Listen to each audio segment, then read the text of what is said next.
ನಮಸ್ಕಾರ. ನಾನು ನಿಮ್ಮ Sahana. Welcome back my YouTube channel. ಏನಪ್ಪ ಇದು ಸ್ಟಾರ್ಟಿಂಗಲ್ಲೇ ಅವರೆಕಾಳನ್ನ ಬೇಯೋದಕ್ಕೆ ಇಡ್ತಿದ್ದಾಳೆ ಅಂದ್ಕೊತಿದ್ದೀರಾ? ಇವತ್ತಿನ ಡಿಶ್ ಬಂದುಬಿಟ್ಟು ಮೇನ್ ಅವರೆಕಾಳನ್ನ ಬಳಸ್ಕೊಂಡು ಅವರೆಕಾಳು ಸೀಸನಲ್ಲಿ ಮಾಡುವಂಥ ಸ್ಟ್ರೀಟ್ನಲ್ಲಿ ಸಿಗುವಂತಹ ಅವರೆಕಾಳು ದೋಸೆ ರೆಸಿಪಿನ ಇವತ್ತು ಇಲ್ಲಿ ಮಾಡ್ತಾ ಇದ್ದೀನಿ. ಮೊದಲಿಗೆ ಅವರೆಕಾಳನ್ನ ಬೇಯೋದಕ್ಕೆ ಇಟ್ಕೊಂಡು ನೆಕ್ಸ್ಟು ಅದು ಬೇಯೋ ಸಮಯದಲ್ಲಿ ಬೇರೆ ಏನೆಲ್ಲ ಇಂಗ್ರೀಡಿಯೆಂಟ್ಸ್ ಬೇಕು ಅದನ್ನೆಲ್ಲನೂ ಇಲ್ಲಿ ಪ್ರಿಪೇರ್ ಮಾಡ್ಕೊತಾ ಇದ್ದೀನಿ. ಈ ಅವರೆಕಾಳು ದೋಸೆನ ಮಾಡೋದಕ್ಕೆ ಏನೆಲ್ಲ ಇಂಗ್ರೀಡಿಯೆಂಟ್ಸ್ ಬೇಕು ಅಂತೇಳಿ ನೋಡೋಣ. ಅದಕ್ಕೂ ಮುಂಚೆ ಯಾರೆಲ್ಲ ನನ್ನ ಚಾನಲ್ನ ಫಸ್ಟ್ ಟೈಮ್ ನೋಡ್ತಾ ಇದ್ದೀರಾ ಪ್ಲೀಸ್ ಸಬ್ಸ್ಕ್ರೈಬ್ ಮಾಡ್ಕೊಂಬನ್ನಿ.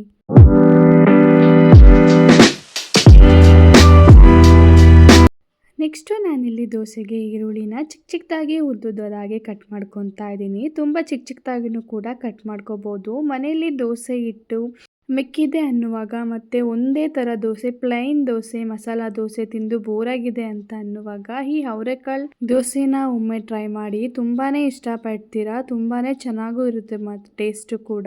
ಯಾವಾಗಲೂ ಒಂದೇ ಥರ ಮಾಡೋದಕ್ಕಿಂತ ಈ ಥರ ಡಿಫ್ರೆಂಟಾಗಿ ಟ್ರೈ ಮಾಡ್ತಾ ಇದ್ರೇ ತುಂಬ ಚೆನ್ನಾಗೂ ಅನಿಸುತ್ತೆ, ಇಷ್ಟನೂ ಅನಿಸುತ್ತೆ.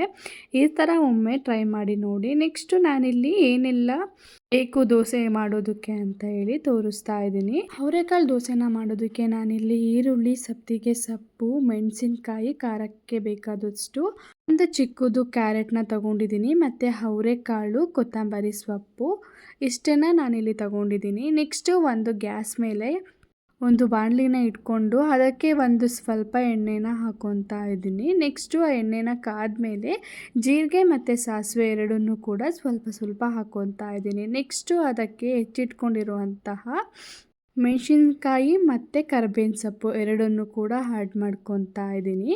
ಅದು ಸ್ವಲ್ಪ ಎಣ್ಣೆಯಲ್ಲಿ ಫ್ರೈ ಆದಮೇಲೆ ನೆಕ್ಸ್ಟು ಚಿಕ್ಕದಾಗಿ ಹೆಚ್ಕೊಂಡಿರುವಂತಹ ಈರುಳ್ಳಿನ ನಾನಿಲ್ಲೇ ಆ್ಯಡ್ ಮಾಡ್ತಾ ಇದ್ದೀನಿ.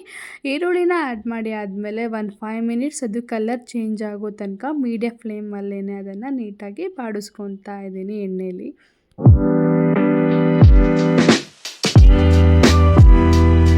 ಈರುಳ್ಳಿ ಸ್ವಲ್ಪ ಬ್ರೌನ್ ಕಲರ್ಗೆ ಚೇಂಜ್ ಆದಮೇಲೆ ನೆಕ್ಸ್ಟು ಅದಕ್ಕೆ ನಾನು ಸಣ್ಣದಾಗಿ ತುರಿದಿಟ್ಕೊಂಡಿರುವಂತಹ ಕ್ಯಾರೆಟ್ನ ಆ್ಯಡ್ ಮಾಡ್ಕೊತಾ ಇದ್ದೀನಿ. ಇದನ್ನು ಕೂಡ ಒಂದು 2 ಮಿನಿಟ್ಸ್ ನೀಟಾಗಿ ನಾನು ಎಣ್ಣೆಯಲ್ಲಿ ಫ್ರೈ ಮಾಡ್ಕೋತೀನಿ. ಕ್ಯಾರೆಟು ಇಷ್ಟ ಇಲ್ಲ ಅಂತ ಅಂದರೆ ಸ್ವೀಟ್ ಥರ ಫೀಲ್ ಆಗುತ್ತೆ ಅಂತ ಏನಾದ್ರು ಇದ್ದರೆ ಇದನ್ನು ನೀವು ಸ್ಕಿಪ್ ಮಾಡ್ಕೋಬೋದು. ಬಟ್ ನನಗೆ ಇಷ್ಟ ಆಗುತ್ತೆ ಕ್ಯಾರೆಟ್ ಇದ್ದರೆ, ಸೊ ಹಾಗಾಗಿ ನಾನು ಒಂದು ಚಿಕ್ಕ ಕ್ಯಾರೆಟ್ನ ತುರಿದೇ ಹಾಕ್ಕೊಂಡಿದ್ದೀನಿ. ಬೇಡ ಅಂತ ಅಂದರೆ ಸ್ಕಿಪ್ ಮಾಡ್ಕೊಳ್ಳಿ. ನೆಕ್ಸ್ಟು ನಾನು ಇದಕ್ಕೆ ಚಿಕ್ಕದಾಗಿ ಕಟ್ ಮಾಡ್ಕೊಂಡಿರೋಂತಹ ಸಬ್ಸಿಗೆ ಸೊಪ್ಪನ್ನ ಹಾಕ್ಕೊತಾ ಇದ್ದೀನಿ. ಇದನ್ನು ಅಷ್ಟೇ ನಾನು ಲೋ ಫ್ಲೇಮಲ್ಲಿ ಒಂದು 3 ಮಿನಿಟ್ಸ್ ನೀಟಾಗಿ ಎಣ್ಣೆಯಲ್ಲಿ ಬಾಡಿಸ್ಕೊತೀನಿ. ಸ್ವಲ್ಪ ಸೊಪ್ಪು ಎಣ್ಣೆಯಲ್ಲಿ ನೀಟಾಗಿ ಫ್ರೈ ಆಗಬೇಕು, ಅಲ್ಲಿವರೆಗೂ ಅದನ್ನು ಬಾಡಿಸ್ಕೊಂಡ್ರೆ ಆಯಿತು. ನೆಕ್ಸ್ಟು ಇದಕ್ಕೆ ಕೊತ್ತಂಬರಿ ಸೊಪ್ಪನ್ನ ಸ್ವಲ್ಪ ನಾನಿಲ್ಲೇ ಆ್ಯಡ್ ಮಾಡ್ಕೊತಾ ಇದ್ದೀನಿ. ನೆಕ್ಸ್ಟು ಇಷ್ಟನ್ನು ಕೂಡ ಒಂದು 5 ಮಿನಿಟ್ಸ್ ನೀಟಾಗಿ ಬಾಡಿಸ್ಕೊಂಡು ಮುಂಚೆನೇ ಬೇಯಿಸಿಟ್ಕೊಂಡಿರುವಂತಹ ಅವರೆಕಾಳನ್ನ ನಾನಿಲ್ಲಿ ನೀರನ್ನೆಲ್ಲ ಬಸಿದು ಒಂದು ಜಾಲರಿಯಲ್ಲಿ ಹಾಕಿ ಇಟ್ಟಿದ್ದೆ. ನೆಕ್ಸ್ಟು ಅದನ್ನು ನಾನಿಲ್ಲಿ ಆ್ಯಡ್ ಮಾಡ್ಕೊತಾ ಇದ್ದೀನಿ. ತುಂಬಾ ಬೇಯಿಸ್ಕೊಂಡಿಲ್ಲ, ನಾನು 1-2 ಕುದಿಯೋಷ್ಟು ನಾನಿಲ್ಲಿ ಅವರೆಕಾಳನ್ನ ಬೇಯಿಸ್ಕೊಂಡಿದ್ದೀನಿ. ತುಂಬಾ ಬೇಯಿಸ್ಕೊಂಡ್ರೆ ಅದು ಫುಲ್ಲು ಕೈಗೆ ಸಿಗೋದಿಲ್ಲ, ಮುದ್ದೆ ಥರ ಆಗೋಗ್ಬಿಡುತ್ತೆ, ಎಲ್ಲ ಸ್ಮ್ಯಾಶ್ ಆಗಿಬಿಡುತ್ತೆ. ಸೊ ಹಾಗಾಗಿ ಒಂದು ಅರ್ಧದಷ್ಟು ನಾನಿಲ್ಲಿ ಕಾಳನ್ನ ಬೇಯಿಸ್ಕೊಂಡಿದ್ದೀನಿ. ನೆಕ್ಸ್ಟು ಅದನ್ನು ಹಾಕ್ಕೊಂಡು ರುಚಿಗೆ ಎಷ್ಟು ಬೇಕು ಅಷ್ಟು ಉಪ್ಪನ್ನು ಇಲ್ಲಿ ಹಾಕ್ಕೊತಾ ಇದ್ದೀನಿ. ಅಷ್ಟನ್ನು ಕೂಡ ನೀಟಾಗಿ 5 ಮಿನಿಟ್ಸ್ ಮಿಕ್ಸ್ ಮಾಡ್ತಾ ಇದ್ದೀನಿ. ಆವಾಗಲೇ ನಾವು ಸೊಪ್ಪು ಎಲ್ಲ ಹಾಕ್ಕೊಂಡು ರೆಡಿ ಮಾಡ್ಕೊಂಡಿದ್ದೆ ಅಲ್ವಾ, ಅದಕ್ಕೆ ಈ ಕಾಳನ್ನ ಹಾಕ್ಬಿಟ್ಟು ಒಂದು 5 ಮಿನಿಟ್ಸ್ ನೀಟಾಗಿ ಮಿಕ್ಸ್ ಮಾಡಿಕೊಂಡು ಒಂದು 2 ಮಿನಿಟ್ಸ್ ಅದನ್ನು ಲಿಡ್ನ ಕ್ಲೋಸ್ ಮಾಡಿ ಇಡಬೇಕಾಗತ್ತೆ. ಅಷ್ಟು ಕೂಡ ನೀಟಾಗಿ ಹೊಂದ್ಕೊಳ್ಳುತ್ತೆ. ಮತ್ತು ಕಾಳು ಅರ್ಧಂಬರ್ಧ ಬೇಯಿಸಿರ್ತೀವಿ ಅಲ್ವಾ, ಅದು ಕೂಡ ನೀಟಾಗಿ ಸೊಪ್ಪಿನ ಜೊತೆಗೆ ಫುಲ್ ಬೆಂದಿರುತ್ತೆ. ಸ್ಮ್ಯಾಶ್ ಆಗೋ ಥರ ಆಗಲ್ಲ, ನೀಟಾಗಿ ಕೈಗೆ ಸಿಗುತ್ತೆ ದೋಸೆ ಮೇಲೆ ಹಾಕೋ ಥರ. 2 ಮಿನಿಟ್ಸ್ ಅದನ್ನು ನೀಟಾಗಿ ಲಿಡ್ನ ಕ್ಲೋಸ್ ಮಾಡಿಬಿಟ್ಟು ಇಡಬೇಕಾಗತ್ತೆ. ತುಂಬ ಹೊತ್ತು ಏನು ಬೇಯಿಸೋದು ಈ ಅವಶ್ಯಕತೆ ಇರೋಲ್ಲ, ಒಂದು 2 ಮಿನಿಟ್ಸ್ 5 ಮಿನಿಟ್ಸ್ ಇಷ್ಟೇ ಸಾಕು. ಸೊ ಇವಾಗ ನೀವು ಇಲ್ಲಿ ನೋಡ್ತಾ ಇರ್ಬೋದು ಎಷ್ಟು ನೀಟಾಗಿ ಎಲ್ಲದೂ ಕೂಡ ರೆಡಿಯಾಗಿದೆ ಅಂತ ಹೇಳಿ. ಇಷ್ಟನ್ನು ಕೂಡ ಇನ್ನೊಂದು ಸರಿ ನಾನು ನೀಟಾಗಿ ಮಿಕ್ಸ್ ಮಾಡಿಕೊಂಡು ಸೈಡ್ಗೆ ಎತ್ತಿಡ್ಕೊತೀನಿ.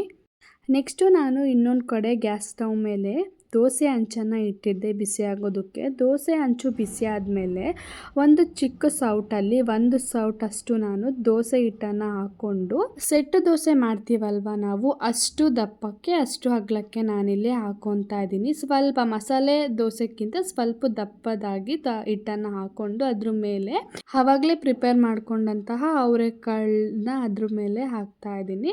ಸೊ ನಮಗೆ ಎಷ್ಟು ತೆಳ್ಳಗೆ ಬೇಕೋ ಅಷ್ಟು ತೆಳ್ಳಗೆ ನೋಡ್ಕೊಂಡು ಹಾಕೋಬೋದು. ಸ್ವಲ್ಪ ದಪ್ಪಗೆ ಬೇಕು ಅಂತ ಅಂದರೆ ದಪ್ಪಗೆ ಹಾಕ್ಕೊಂಡು ಅಷ್ಟನ್ನು ಕೂಡ ಕೈಯಿಂದ ನೀಟಾಗಿ ಅದ್ರ ಮೇಲೆ ತಟ್ತಾ ಇದ್ದೀನಿ. ನೆಕ್ಸ್ಟು ಸ್ವಲ್ಪ ಆಯಿಲ್ನ ಅದ್ರ ಮೇಲೆ ಹಾಕ್ಕೊಂಡು ಒಂದು 2 ಮಿನಿಟ್ಸ್ ಅದನ್ನು ಬೇಯಿಸ್ಕೊಂಡು ನೀಟಾಗಿ ದೋಸೆ ಹಂಚಲ್ಲಿ ಇನ್ನೊಂದು ಸರಿ ಅದನ್ನು ತಟ್ಟಿ ಮಡಚಿ ಹಾಕ್ಕೊತಾ ಇದ್ದೀನಿ. 2 ಸೈಡ್ ಕೂಡ ಇದನ್ನು ಬೇಯಿಸ್ಬೋದು. 2 ಕೂಡ ಬೇಯಿಸ್ಕೊತಾ ಇದ್ದೀನಿ. ಮಡಚಿ ಹಾಕ್ಕೊಂಡು ಒಂದು 2 ಮಿನಿಟ್ಸ್ ಕಾಳನ್ನು ಕೂಡ ನಾನು ಮಡಚಿ ಬೇಯಿಸ್ಕೊತಾ ಇದ್ದೀನಿ. ಇಲ್ಲ ಒಂದೇ ಸೈಡು ಸಾಕಂತ ಅಂದರೆ ಒಂದೇ ಸೈಡನ್ನ ದೋಸೆನ ಬೇಯಿಸ್ಕೊಂಡು ಕೂಡ ಎತ್ತಿಟ್ಕೋಬೋದು, ತುಂಬ ಚೆನ್ನಾಗಿ ಇರುತ್ತೆ. ಬಟ್ ನನಗೆ 2 ಸೈಡ್ ದೋಸೆನ ಬೇಯಿಸಿದ್ರೆ ಏನೋ ಒಂಥರ ರುಚಿ. ಸೊ ಹಾಗಾಗಿ ನಾನು 2 ಸೈಡ್ ಕೂಡ ಇದೇ ಥರ ಬೇಯಿಸ್ಕೊತಾ ಇದ್ದೀನಿ. ನೆಕ್ಸ್ಟು ಮತ್ತೊಂದು ದೋಸೆನ ಇದೇ ಥರ ಹಾಕ್ಕೊಂಡ್ರೆ ನಮಗೆ ಸೂಪರ್ ಟೇಸ್ಟಿಯಾದಂತಹ ಅವರೆಕಾಳು ದೋಸೆ ರೆಡಿಯಾಗತ್ತೆ.